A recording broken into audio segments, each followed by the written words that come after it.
Sa flight 1, ilalagay natin yung from, lalagay natin dyan, Manila. Manila. Ayan. And then 2, lalagay natin dyan, Hong Kong. Hong Kong.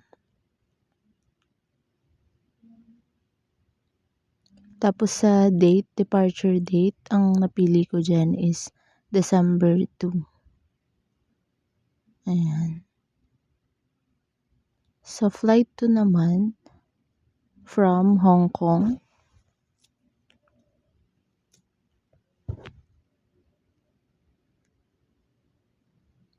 to Israel naman siya.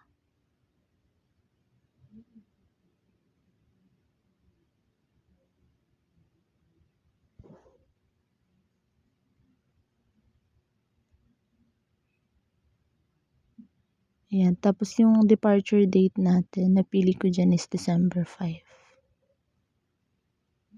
And then mag-attay ng another flight for flight 3. Manggagaling naman is from Jordan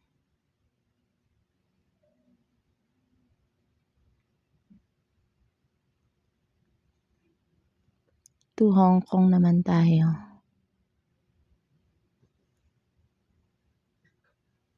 Ayan. Tapos, ang napili kong departure date is December 8.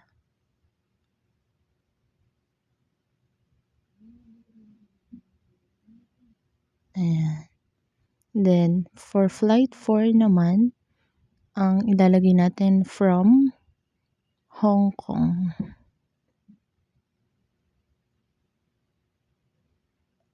to Manila naman siya. Since pabalik na tayo.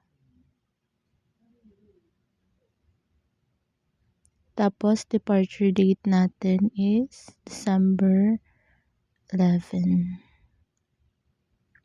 Wednesday. Sa passenger, ako lang. And, ayan, select natin yan. And then, yung seat class is business. Done. Ayan, search na tayo. So, Manila to Hong Kong, itong first yung napili ko. Yung time. And then, sa Hong Kong to Israel, ito namang first din. And then, Jordan to Hong Kong, itong pangalawa. Ayan. Piliin lang natin yan, close natin. And then, Hong Kong to Manila, itong una. Ayan. Okay. And then, continue natin. Continue natin yan. Ayan, nagsisearching na siya.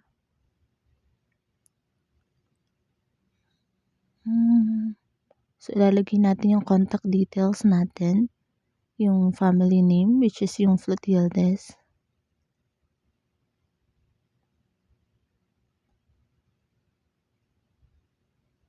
And then, sa first and middle name, nilagay ko, pangalan ko, Rosita Saclausa.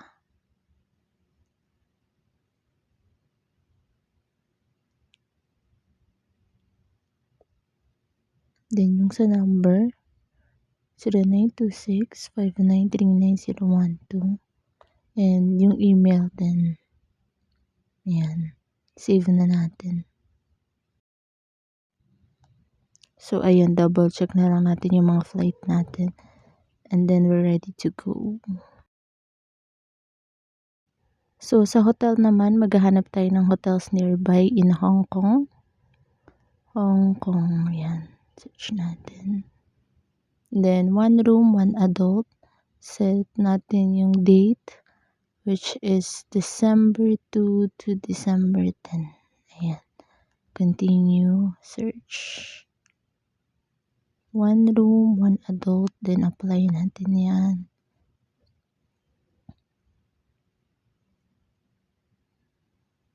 Searching for hotels.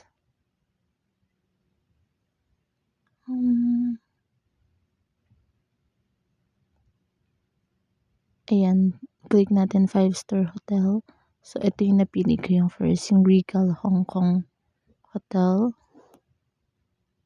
Select tayo ng room.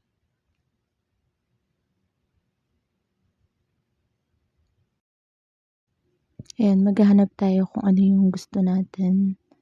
So, yung napili ko dito is itong Executive Club. Ayan. Ayan, check natin yung check-in and check-out date.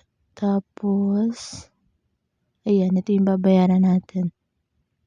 Which is yung 107,775.18 pesos.